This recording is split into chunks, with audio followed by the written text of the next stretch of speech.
Whether you're new to pool and practicing the basics, or a more experienced player performing drills to improve your shot making and positional play, the Drill Partner is perfect for you. All right, here we are. Welcome back to another episode of Dogging It. We got an exciting one for you, players to watch in 2024. I'd like to say that we were up all night for 4 nights working on this, but it didn't happen that way. but I think we got a good list for you guys. I think you'll enjoy it. I'm pretty excited about it. I don't know about you guys. How you guys feeling today? What's up, Melina?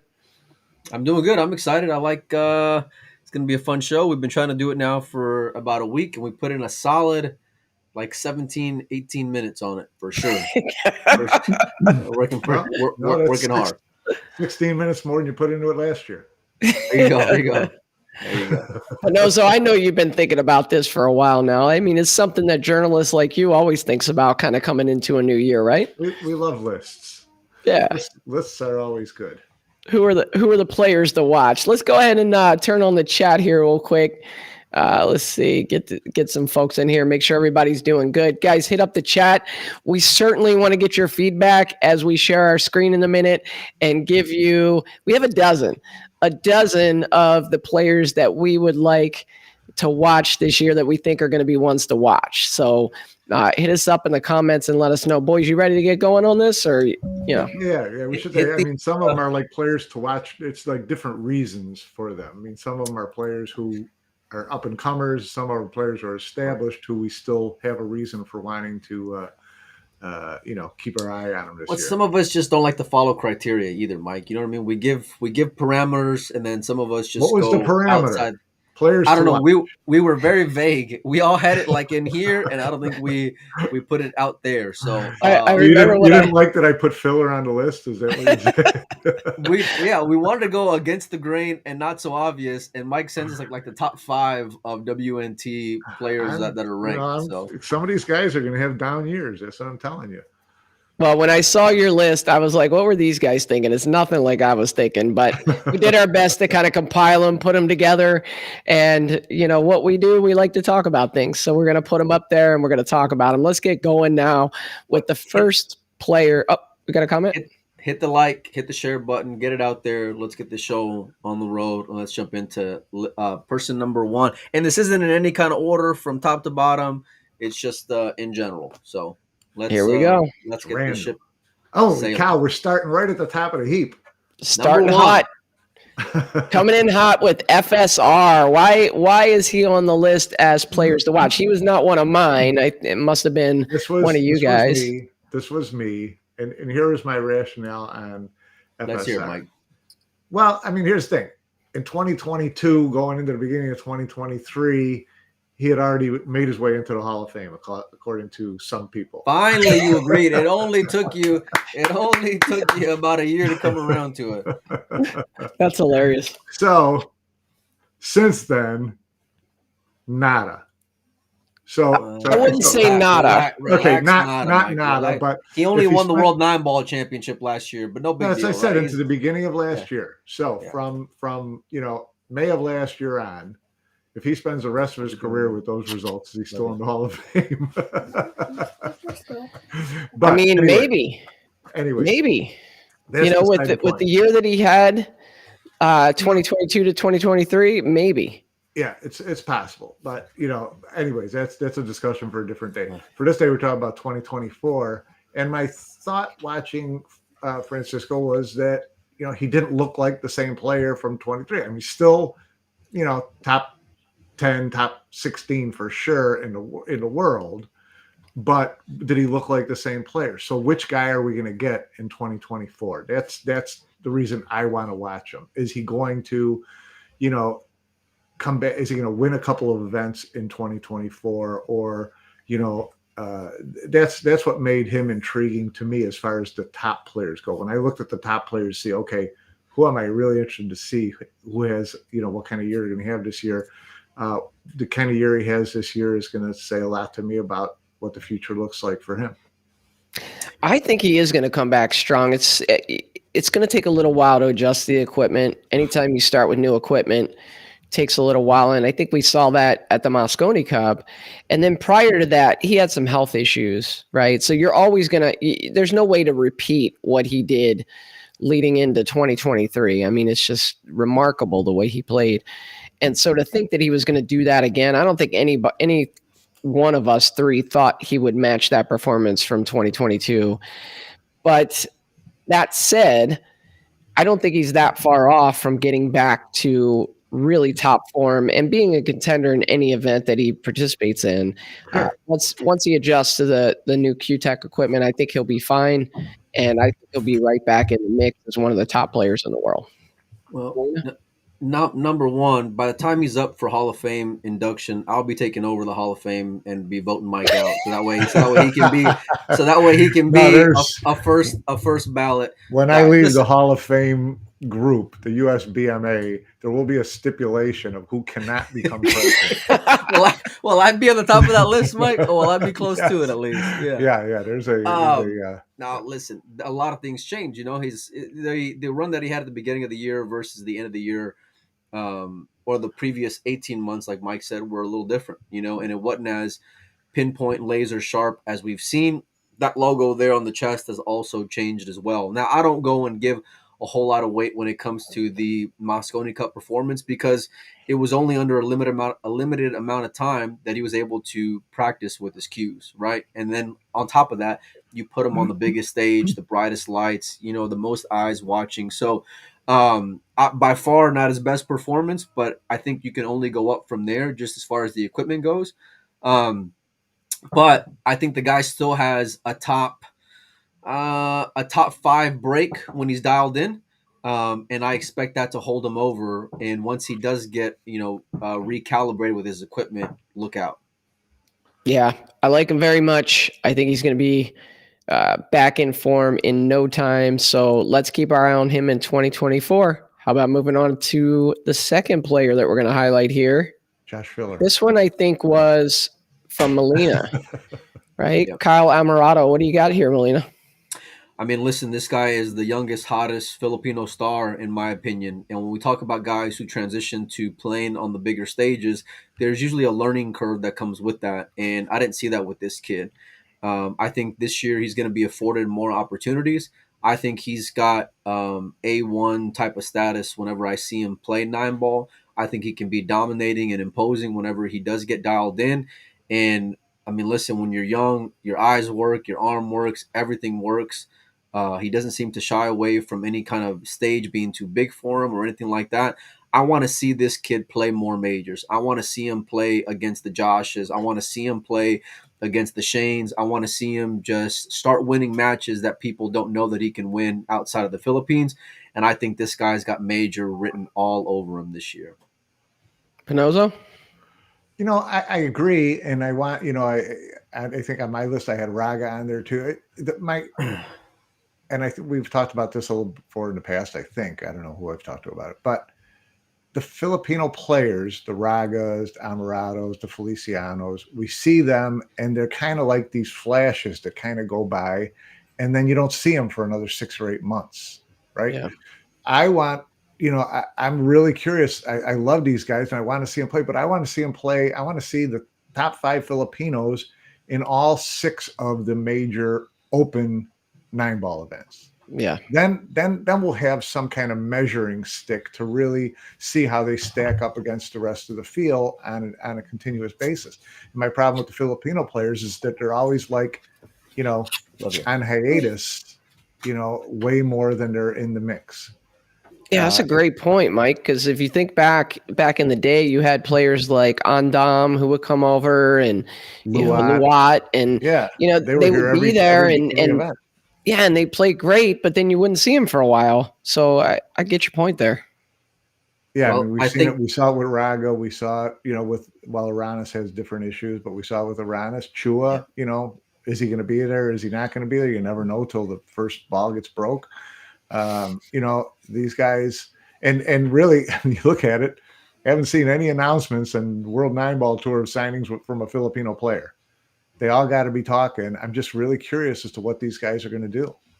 Yeah, I think that's a good point. Molina interviewed Jay Helfert a bit ago, and they had a discussion about Filipino players and why they're so good. And Jay was talking about how for them, they aspire to be champions the way people in the U.S. aspire to be tennis or golf pros. And, it's very important to them. It's their way out. But how much support and how much backing will a player like Kyle get to be able to travel and be able to compete in tournaments? Are there visa issues? So I think those are some of the question marks that we might be facing. But one thing that bodes well is Matchroom expanding into Asia. Right. So we're going to see more of those events in Asia. We're going to watch those events. We're going to get to see these players. And to your point, Pinoza, we're going to get to see Kyle compete against Lee Van Corteza and, Dennis and all the names that we know. And we have a good measuring stick then once we get to see them all compete together. Hopefully. I mean, you start looking at the people who signed the World 9-Ball Tour contracts or decide to play in WPA one way or another. A lot of these guys, Chua included, play, in the hayball events and things like that. Okay, so, some of them are going to have to decide where they're going to play and where they're not going to play. And that's a tough thing for the Filipinos to do because they don't have the sponsorship money. They don't have the backing. They play in World 9-Ball Tour. They're not playing the SEA Games, which is a big thing for the Filipino players. So, they've got some decisions, and I'm just curious, I'd love to be a fly on the wall in Philippines right now to hear what these guys are talking about when it comes to 2024. Well, leverage that Billiards Digest expense account and get over there. Let's see, if the boat leaves tomorrow, I'll get there in February. Hey, just to let everyone know, we can see your comments. For some reason, they weren't coming up on the screen, so keep them coming because we can still read them. I was seeing them, Mike. I was seeing them too, but then if you go on Facebook, you can't see them. And and I went to go double check myself. So that's weird. All right, let's move on to player number 3. This is an interesting one, right? Because we've known him for a long time. He's on the list every year. Super solid player. Yeah, he's on the list every year. But I, if I had to guess, I would say that Molina put him on the list because he wasn't one of my players to watch in 2024. So Molina, tell us why Mario He is one of your players to watch in 2024. I mean, I think Mike, nailed it on the head with what he said. He is on there every year, and we kind of expect great things. But have we kind of passed this, time where it's like, okay, maybe he can't get there. Maybe he can't, win the big one. Because in the last 2 years, I've expected Mario to dominate because I see flashes in his game where I know he can be dominating against any player. I don't care who it is. I know he's got the skills. I know he's got the talent. I know he's got the execution. I think his mental game is still has some holes in it, which I think prevents him from maybe crossing that barrier.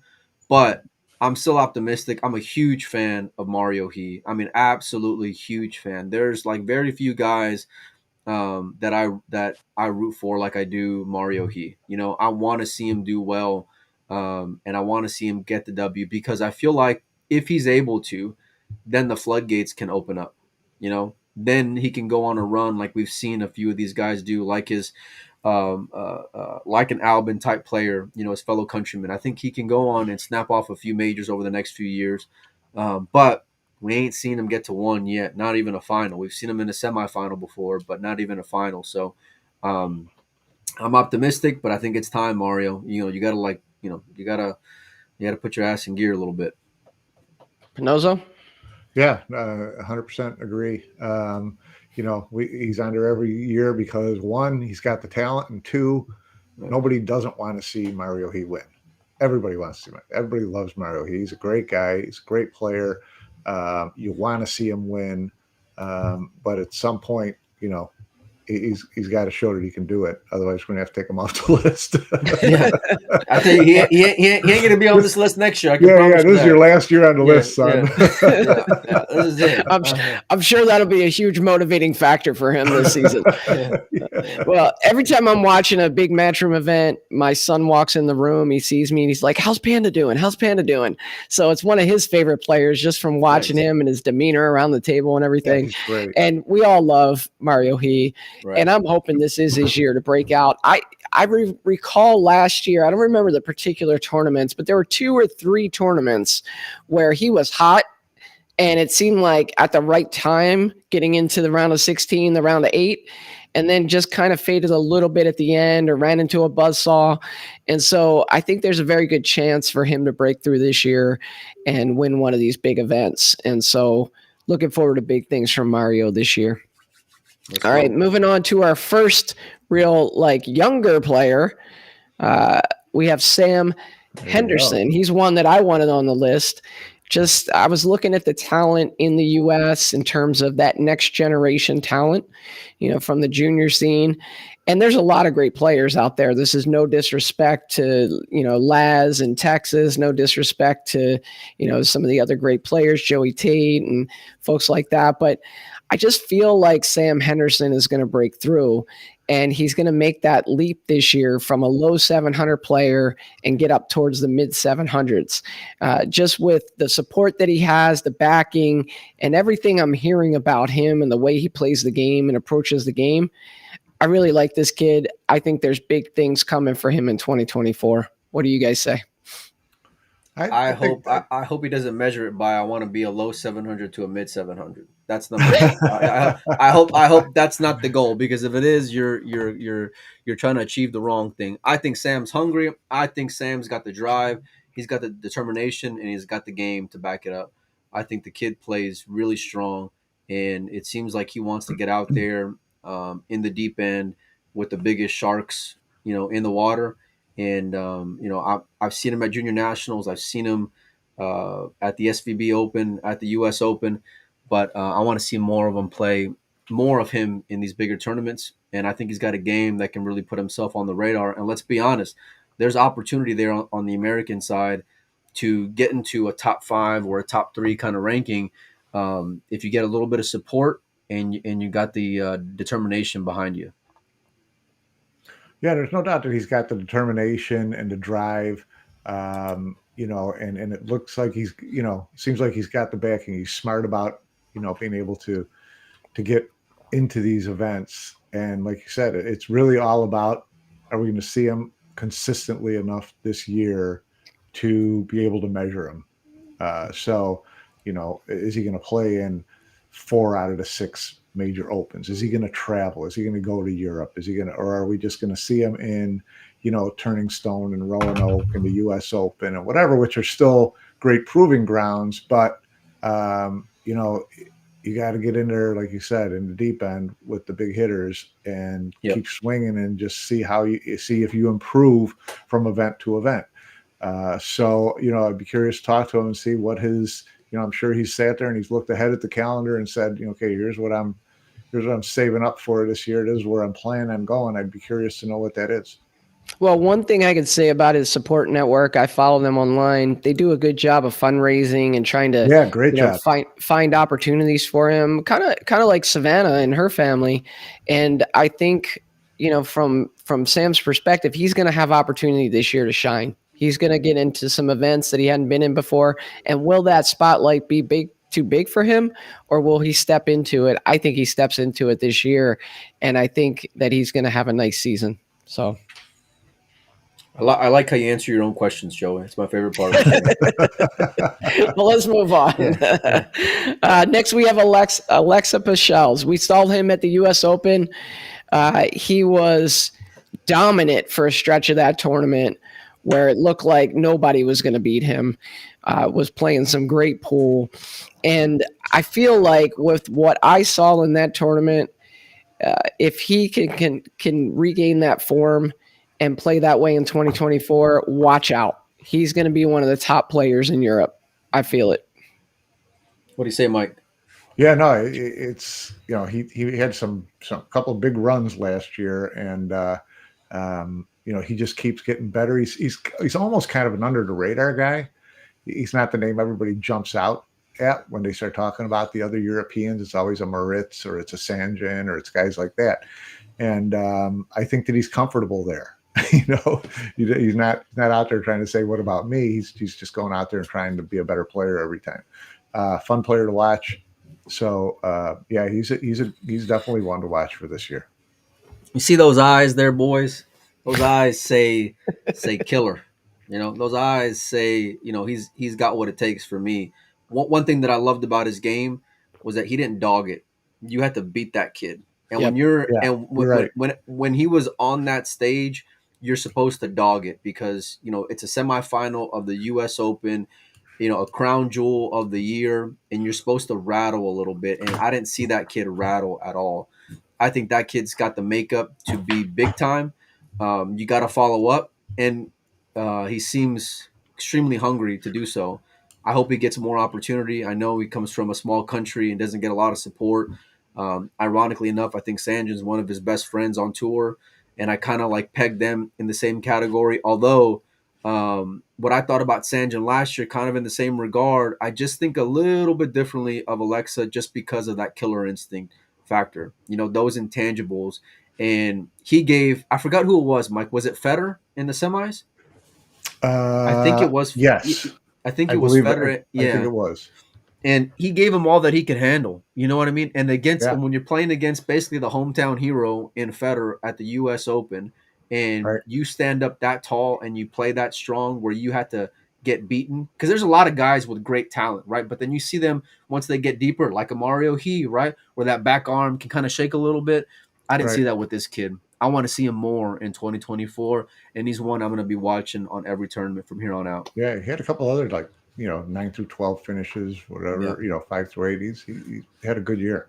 For Yeah, sure. looking forward to big things this year from Alexa. Moving on, we have another Filipino player, Anton Raga, was able to get out and play in some Matchroom events this past year. Looked pretty good once he kind of got his feet wet and settled in. And obviously, he's one of the top talents in the Philippines. I don't know that anybody has to beat him in the Philippines. Doesn't he pretty much give weight to almost everyone over there?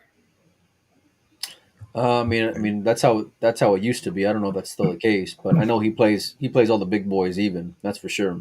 Yeah. So, I mean, it's going to be really interesting. We mentioned it before when we brought up Kyle and the sponsorship and support. Will he still be able to get out there? I think last year was a good sign, though, because he was able to get out and compete in a number of Matchroom events. And with, as we mentioned before, with the tour kind of expanding into Asia, I expect Anton to win at least one event this year and get deep in quite a few of those. Pinoza, what do you say? Yeah, it's just like I said, we talked about before. It's just a matter of, are we going to see him consistently enough to do that? The more events in Asia, the better that looks for sure. But you look at last year as far as the Matchroom majors. I think he played in 2 of them, right? So, Well, and one of them, he had the most exciting final that we've probably seen all year long. Yeah, I mean, in this course. match with David. And where David kind of came out of nowhere, at the 6-month mark and started breaking like the best player on earth. And it's a matter of, to me, Mike, whether he can get over that loss, because that loss was big. You can tell that win meant a lot to him. That the carom in the side, I think, will forever haunt him. But I hope he can kind of like get rid of those ghosts and get a. You can't get rid win. get rid of the ghosts unless you're in there playing. Yeah, of course, absolutely. You got to get back in there and play. I don't think he didn't play the rest of the, in those other events because he was, still in a deep depression. He's just got to get out there. He's got to get out there and play. But he's got the game, Mike. Like, of course he's got the game. I mean, we all know that. Like when I think about a guy like Chang Jun-Lin, right? Who like we're always high on, but if you look at his record, he ain't really done much, over the last 5 years? No, but he's not 23 either. No, I get that, but my point is that like he's got the name, but when he gets opportunity, he's living up to the hype, And the more that he's going to get settled under these conditions, the more Matchroom events and big tournaments that he plays in, I'm expecting to see big results. I'd be shocked if he doesn't get a W under his belt this year. If nothing else, at least like a Asian event. Melina, when you interviewed Josh Filler, you asked him how he has so much success under all the pressure of the Mosconi Cup. And he said, I turn the pressure into joy. And that's one thing that we see with the Filipino players. When they're in the heat of the battle, they have this different demeanor about them where they're just enjoying themselves. And so I don't think that loss to David is really going to hurt him too much. I think he's going to bounce right back. He knows what he's capable of. I think he's going to have a great 2024. It's going to be fun to watch. Bounce right back. It's been like 6 months, son. It's I mean, Well, he hasn't played on the matchroom yet. stage. When he gets back on the matchroom stage. Yeah. He played in one event after that, the Hanoi. He played in, right? Yeah, I believe so. I think he had a high finish in the Perry Open that they had before that. But it's like I said before, with all these Filipino players, with these young guys, these young killers, it's just somehow or another they got to put together some kind of Filipino pool fund. I don't know how these guys can get out there 6 times a year. Yeah. I don't know how you can say the guy ain't been tested. He's been in a final of a matchroom major this year when it's about as deep as ever. I think that's a good point. I think it's a good point. Yes, but so did Mohammed Sufi. So okay. Well, easy, Mike. You can't compare a guy like Sufi to Anton. Anton was highly regarded for years and years and years. Right. We continually tested on that stage. He hasn't been. He played in 2 events last year. Okay, and one of them he didn't do all that great in.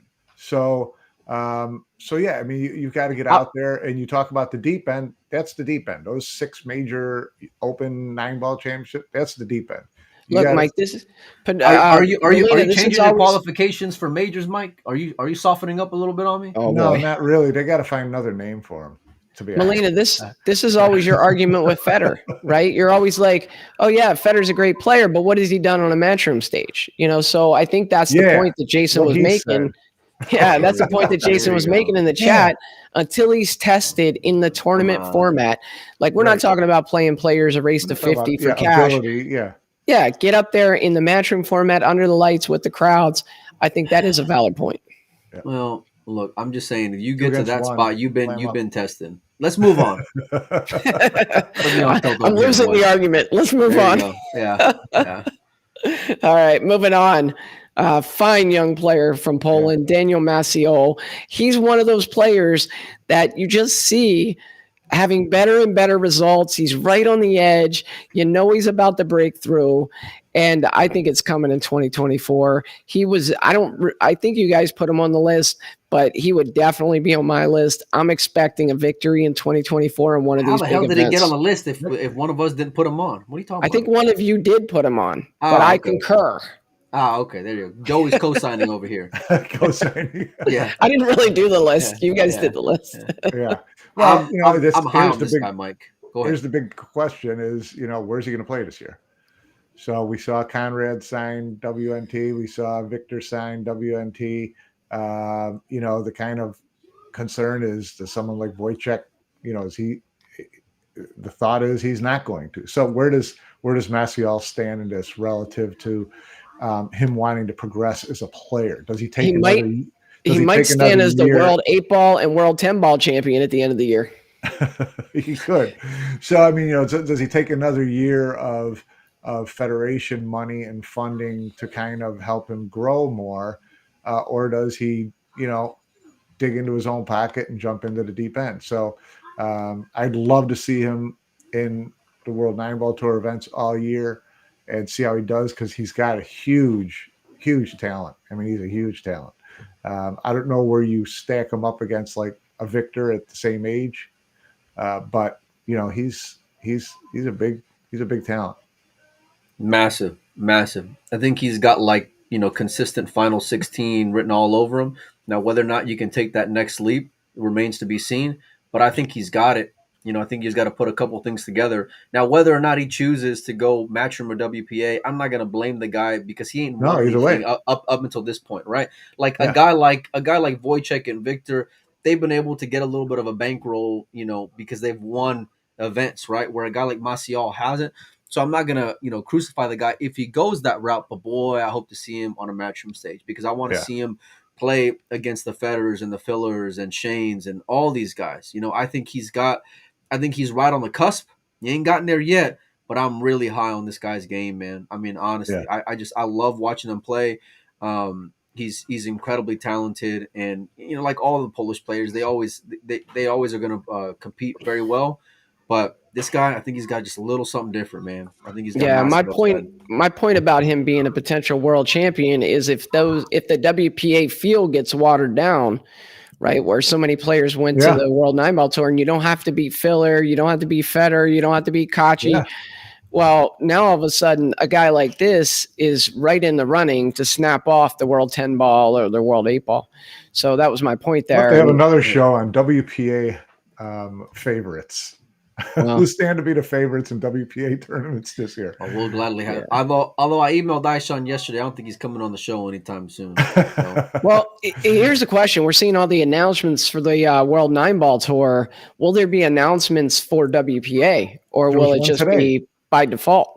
You didn't see the one I just posted? There was the one first today. One today. No, who? What? You didn't see? Bring up Windows Open. Share Windows Open first. No, I'm not doing that. Molina posted Johnny Archer signed with the WPA. I hope you guys could see that. First one, number one on the list. Yeah, well, that's a whole different topic, but signed, sealed, and delivered, boys. All right, let's get to an American here on our list of players to watch. Coming off a really good performance at the Moscone Cup, young American player Shane Wolford. You got to think that will help propel him in 2024 to go on to bigger and better things. Is he at the stage right now where he could snap off a World 9-Ball Tour event? I don't think so. But I do see 2024 as a nice building year for him, solidify his place on Team USA, and really have a chance to escalate into the top echelon of U.S. players. Thoughts? Yeah, no, he's I think the Moscone thing really kind of lit a fire under him in terms of, okay, now I know now I know what I'm shooting for. Now I've got a taste of what you really want to gun for. So I do see him getting out there and playing, not missing 2 or 3 of the events this year because he's got a date for a country concert. So, that'll be a big thing. And just mixing up with these guys on a more consistent basis, he's got no fear in him, that's for sure. And he's got game. So, it's definitely one of these guys to watch this year for sure. Yeah, I think Joey hit the nail on the head, kind of encompass what my thoughts are when it comes to Wolford. I'd love to see him kind of take that next step. Now, whether or not he'll actually get out there because of whether it doesn't make sense for him financially or whatever, remains to be seen. He's had some really big wins in this last year, actually in the last 2 years. But it hasn't translated into any kind of consistency because it seems like after 6 months, he kind of just falls off the earth, in right. a lot of aspects. So I'd like to see more form from him. Now, what the Moscone Cup showed a lot of hope, a lot of promise, but if you're not out there competing, then you're not going to continue to stay sharp. And if, all these guys, the Fillers, the Jasons, all these guys, they're out there month in, month out. They're all over the place and they're battling. So if you want to be thought of in that kind of class of player, you got to, first of all, be out there competing with them. Look, we've seen it in the past with Tyler. Competing in the Moscone Cup makes you at least a ball better coming out of that event. It just lifts your confidence. We know the game is so mental, right? So knowing that you were on that biggest stage and you didn't dog it, now he's going to get out there this year and play with that much more confidence. Yeah. I'm expecting big things from Shane. I love his mentality, really laid back guy. It was fun hanging out with him in Texas, Mike. Yep. He's just soaking in all the knowledge from the other top American players and getting better. And this is going to be a great year for him. And when I asked every one of those players, give me a word that describes Wolford, it was straight shooter. And that guy can dice him up, man. So just with that along with his talent, he's got a lot of things to look out for. That's for sure. Yeah, guys, we still see your chat, so hit up the chat. We'd like to see your comments from this. We were having a problem with it displaying, but go ahead and let us know what you think of these picks. Next player to watch in 2024, the young German star Moritz Neuhausen. Molina, I know you're high on this kid. Give us your thoughts. I'm scared to say anything, man. You see that face he's making at me right now? Yeah, it's pretty intense. It's scaring the hell out of me. No, look, we saw what he did here in the States last year, and we all were really high. And when we thought of like a lot of these guys last year, he was a guy for me that lived up to the hype. Now I know we ain't seen it on a major stage before, but even these like semi-majors, he's done pretty well in. I love watching the kid play. I think he's only going to get stronger and stronger as the year goes on. I expect him to be WNT would be my guess now that the filler domino has fallen. And I think he's got like box office kind of written all over him. So the U.S. Open for me was a big disappointment because I think he had Mosconi Cup potential, and I know he wasn't feeling his best, but that just gets me even more excited to see what 2024 is going to bring for this young man. Penoso?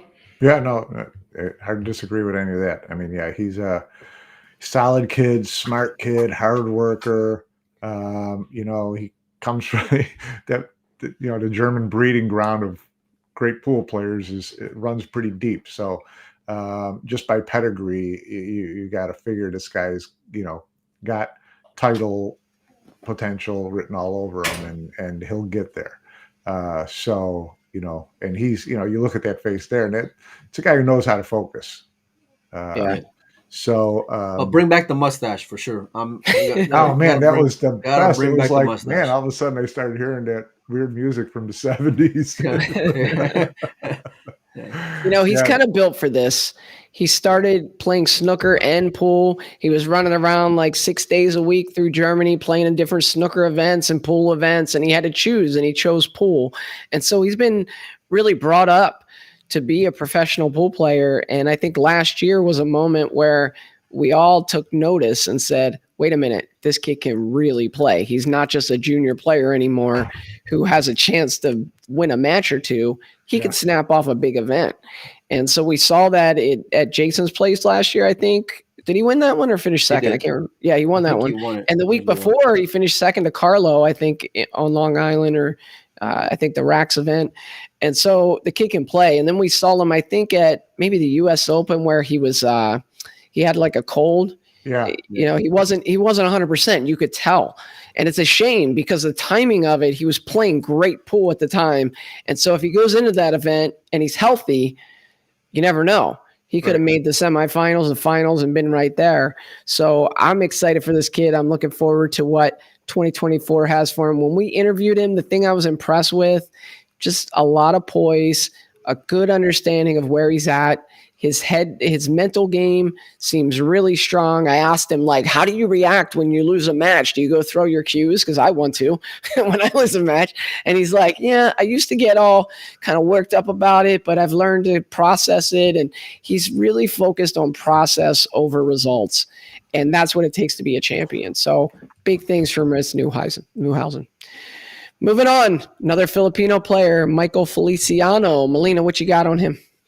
I mean, the guy just dominated in Asia this year, kind of a bit under the radar going into it. And for a lot of people, as far as like a vogue name, kind of an afterthought coming out of it. But if you look at just the results standpoint, the guy is a monster, man. I mean, an absolute monster, really strong tournament player, strong gambler. It's hard to argue with where you see his name finish on a Sunday. And I want to see more of this guy play because he seems like he's just got the pedigree to have that translate into bigger and better events. Penoso? Yeah, I have not seen enough of him to really. I mean, I know about him, and I saw a couple of things last year, some of the little shark stream things like that, and he certainly got talent. Again, I'll just repeat it with the Filipinos. I want to see them out there with these guys on a consistent basis to really see how their game stands up tournament to tournament.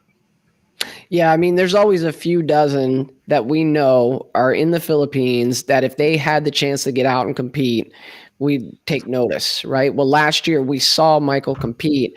We saw him have some good results, and he looks like he's destined to be a really good player. So I'm excited to see what the future holds for him. Yeah. All right, we're winding down. We got a couple more left. Let's move on to the next player. How many we got left? We got two? We have, yes. Okay, nice. All right. Yeah, we have a dozen. We came with a cool dozen today. Nozo's got some time restrictions, so we couldn't do 35. No, you guys can keep talking as long as you want to talk. All right, moving on to Victor Zielinski. We've talked about him quite a bit. We were really shocked, I think, at least I was shocked about his decision to play on the World 9-Ball Tour, given how strong the Polish Federation is. I think we're going to have him on the show pretty soon and chat with him about that decision. Pretty excited about that. But Victor, we've said it, Molina, he's been one of your favorite players. He just wins. He gets out there and does it. He doesn't have the most beautiful form, at least to me. He's kind of lanky, and sometimes I'm watching him play. And I said it before, if I saw him playing in a bar on a Friday night, I'd probably want to take him on, and then I'd lose all my money. But he just gets results. He's got a very strong mental game, and he's fun to watch. Thoughts, Molina? I was with you with everything you said until the mental, until the mental game part, because I think Victor's got some. Yeah, that's where he's. Victor's got some. What's that? Well, I'm saying, how do you win one of the Predator events? Actually, didn't he win a couple of those? Because everything went right for them, and not have a strong mental game. When things don't go right for him, it's how you can fade. It's how you can fade the adversity part of it. Because listen, you have a guy like, look, I said for years I thought Josh was a front runner, and then he turned that around where he can come from behind. Guy like Albin, the same way. You saw Shane come back from a 10-1 spot against Mika. Certain guys are just wired differently where they can play from either side of it. Victor, and he's even mentioned it before, where the mental side is an area of his game where he can focus on. Now, his fundamentals aren't necessarily the most proper, but he wins with it. He gets success with it, And so if everything's dialed in, he can get there. I love watching the kid play. Out of the Europeans, he's easily like a top 3 kind of player, just as far as guys who I root for in that same class, like a Mario and a Max. And I like this kid a lot. I mean, I truly do. And I think he's got world championship written all over him. But you got to kind of like exercise those demons up here, because here I know this thing works. It's about whether or not this is going to hold up whenever you get into a semifinal of a Matchroom Major. And now that he signed with Matchroom, it's like it's full steam ahead.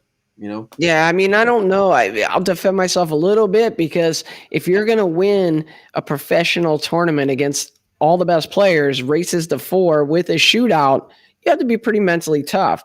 So I think one of the things that you might be interpreting a little differently is just that he wears his emotions a little bit on his sleeve.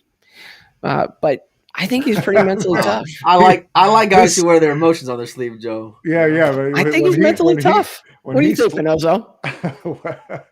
When this guy slumps, he makes Shane Van Boning look like Josh Filler.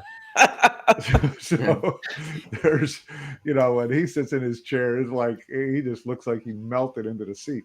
But the good thing about him is that he knows it. He doesn't deny it. He doesn't try to act like, no, I was just a little, whatever. He knows that that's a part he's got to work on. And so he's young enough and he has the talent enough to learn from those moments and try not to do it next time. And so it may be a little bit more of a work in progress, maybe a little slower process than we would want. But I think he'll get there because he's got so much talent and he's such a strong kid. He is, man. The guy's an absolute monster. And I mean, as strong as the Polish contingent is, he may be the best, but then again, you got a guy like Wojciech who's got a couple world championships under his belt, so it's like, it's so hard. And but from a talent standpoint, the guy is just unreal, man. Absolutely unreal. I give him a lot of credit for making the decision to go with the World 9-Ball Tour. Like I wouldn't. I don't fault anybody for choosing. I can't wait to have him on the show, man. Right? I don't fault either option for players. They got to decide what's best for them. But when you're with a strong federation like that and you make the choice to abandon them and go to the World 9-Ball Tour, that's a big decision right there, especially for a young man, knowing that he has, knowing that the federation provides a lot of support for their players. It'd be interesting to have him on the show and chat with him about it. I know we got my man Max as the last. Tell Arthur. I'll give him my PayPal. What? Let me see this comment. Tell me Max is the last guy on this list, Joey. I'll guarantee all the listeners one thing, that Molina had Max on his list, but I created the graphics, so I had veto authority. So the last player on the list is Joey's got this. Joey's real jealous about my man crush on old Max. You know? I'm jealous of two things: you and Max, and you and Collins. Those are my only two. Those I are my still guys. don't see that Those are my Collins guys. photo, Mike. That was If I can only find somebody that looks at me the way Collins looks at you, Mike, and are if you I going to can go to only hang out find with somebody us? that looks at me the way you look at Max, it's all natural here, just with the photo. Mike, are you going to be able to hang out with us to talk Lucas, or you got to dip out? Yeah. Let's talk Lucas. Well, you go first, Pinoza. Well, no, I mean this is the we start talking about the other guys, the Lazes but this is the next guy to me, the next guy up after Shane Wolford on my list of young American players. So I just think that he's got the demeanor and the temperament to just dig in there and keep going like a bull in a china shop until he wins. I don't think there's going to be much quit in this kid or much things that are going to deflate him. That's what I like about him. I just see a lot of bulldog in him. And he's got talent. Melina? I think it's a matter if he's going to be playing or not, Well, of course. For 6 months, for a long time, I was real high on Lucas. And I like that kid's game. But I think the sex appeal of gambling might be a little too much for this kid to overcome, because that seems to be where his focus is at more versus going and competing and playing in professional tournaments. And I'm not going to knock the guy for it. If he does well, playing by the game or playing a long set, God bless you. He's got the talent for it. And it's just getting him more and more seasoned, right? But that doesn't translate into being a world-class talent on the professional stage. And so you got to be out there. Yeah, you got to be playing different arenas for sure.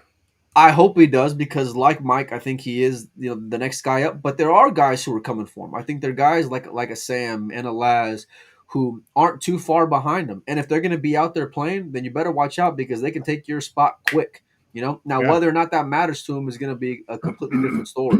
But if you want to be on the biggest stage, see, right? In America, that's what you want to see. You want to see 5 guys saying, "I'm the next guy." You don't want to gift the next guy to someone because nobody else is pushing them. You want to see there be 5, 6 guys in there who are going to be beating each other up for the next couple of years to see who's the next guy up. I hope I'm with you. I hope he's in there. I hope he has that kind of commitment to follow these guys. And I think that he will over time, because, you make money, but it's going to get boring because all these guys are going to be too freaking busy to spend a lot of time playing him on the side. Right. Yeah. Well, if this were 5 years ago, I wouldn't knock him for choosing gambling over, trying to go the professional tournament route. But given where we are right now, and with some of the opportunities, there's still not a lot. There's a lot of opportunity. There's not a lot of security. It's true. But how much security is there in gambling? So, it's not, I'm not saying don't take a job as an accountant to go try to play professional pool. I'm saying don't be a full-time gambler if there's an opportunity to go the tournament route. It looks like he has the capability and the talent to be one of the top American players. So take your shot at it, man. You're young. Do it. Yeah. Get out there. See if you can get the support. Do a little something online. Do something like Nick DeLeon's doing to try to raise some money so he can go to some of these events. Start a YouTube channel, whatever. Like Federer's probably making a ton of money on YouTube. Just promoting his practice sessions and his matchups. Lucas can do it. Go the professional route. Stay away from the gambling. Now, that's not saying you can't take an opportunity to gamble, right? Shane gambled all the time when he was coming up. But at some point, you make that shift to professional player, and Lucas can do that, and he can be a very good one. So I want to see that. You know how it is whenever you're young, though, man. I know for Mike, it was a long time ago when I was young. Shit. Yeah. But okay, so time out before Mike goes. How the hell did Max not get on this list, man? Come on. Well, let's talk about that. Well, let's Max take a minute. He's like. You can only have Max or Mario on. You can't have both, because we say the same thing about both of them every time they're on. Okay, so you got to pick one or the other, and we went with Mario because he's. Who would you pick? Who would you pick to win a major this year between the two? Mario. Joey? Yeah, I'd go Mario too. I can't argue with you, to be honest with you. But here's But here's the reason why I can't, because I can't sit on this pedestal of arguing equipment changes for every other guy like a Federer and Fran and all these guys, and then say it doesn't apply here to Max.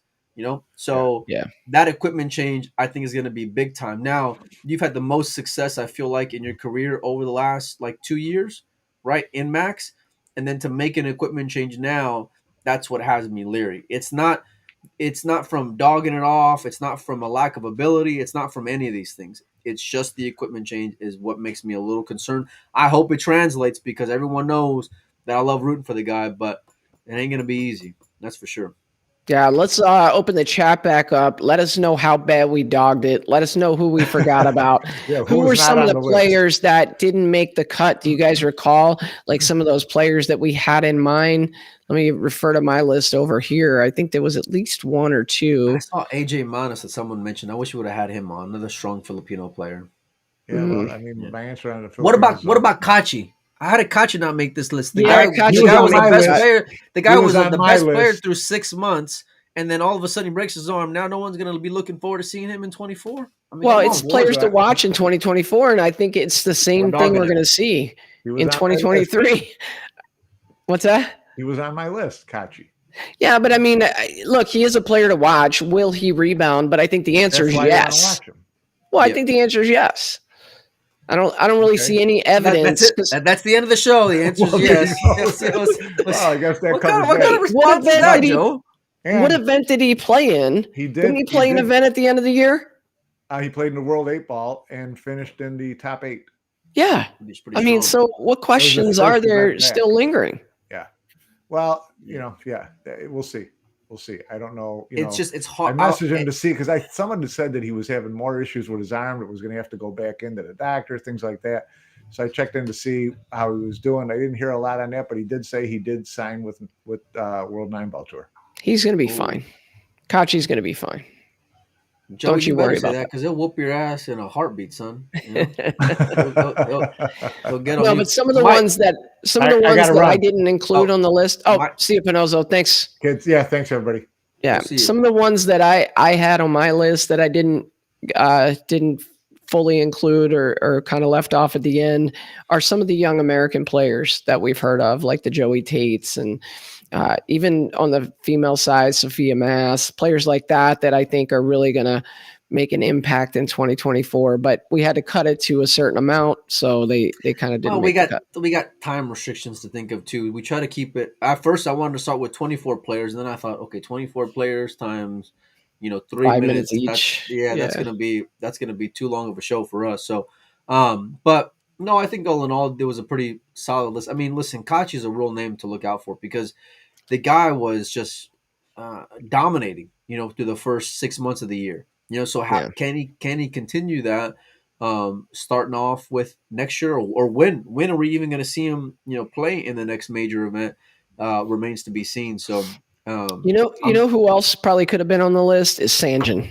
Right, because for so long, Sanjin, we knew he was talented, but he kind of wasn't getting there. And then all of a sudden, he stepped up last year, had a couple great events, and it's like, the year strong, not this passion, but the year prior. Yeah, and so it's like, wow, maybe he does deserve to be on the players to watch in 2024. So we'll give him an honorable mention. Well, yeah, he did pretty well at the U.S. Open. Had some, had a strong ending there. But I hope he gets more opportunity. That's for sure. I like the way that kid plays. He seems like the pressure don't get to him, so that's a good start for sure. But you gotta show better results. In major Hillbilly Island Life says Pius Labutis. What's your take on him, Mike? I like Pius, but he kind of hangs around that same spot in tournaments. Where you're kind of floating around that 32 range. Which is great. No knock on him at all. But I want to see more. I want to see, it translate into deeper runs in tournaments. For years we thought of Francisco in that, 32, 16, 8 kind of range. And then all of a sudden, boom, the wheels fell off, in the best way possible. So, and I'm sure there's going to be a player like that this year, Joe. I mean, one of these guys, and probably a guy who we're not even mentioning, is going to be breaking out in 2024, because it happens every single year. where a guy gets on a heater and just finds everything, and everything kind of just comes together at one time. Yeah, to me, Pius is kind of in that same category, maybe with Mario and Kazakis. And didn't we interview them? They were all together that time in the dungeon, and we streamed it and interviewed those guys. But, they like Kazakis is another Pius? one. No, it was Oliver, wasn't it? Oh, yeah, it was Oliver Solnaki, another fine young European player, I think from Hungary. But what about Kazakis? It kind of had a really quiet year last year, don't you think? Yeah, for sure. And we all like Alex. He's a great guy, fun guy to be around, and just an easy guy to root for, kind of like Mario. I'm definitely a fan of Alex and his demeanor and disposition, but we've talked about how much, the mental side can kind of be a factor for some of his players, and I think he's epitomizes that. When it comes to this new format, I really haven't seen his 9-ball game translate for my money. When as soon as we went to this 9 on the spot with 4-inch pockets, I just I wanna see Alex kind of be that like 9-1 beating Shane kind of Alex. You know what I mean? Like that monster that we saw him in that final of that World Pool Masters where he exercised those demons, Joe. And it showed that he can, but it just what now? You know what I mean? Like how are you going to follow up on that? And I think he still wants to get back to another Mosconi Cup. I think he wants to show that hey, I can perform when the pressure is at its highest. But because of the bad taste in your mouth, you're not going to get in on any kind of captain's pick.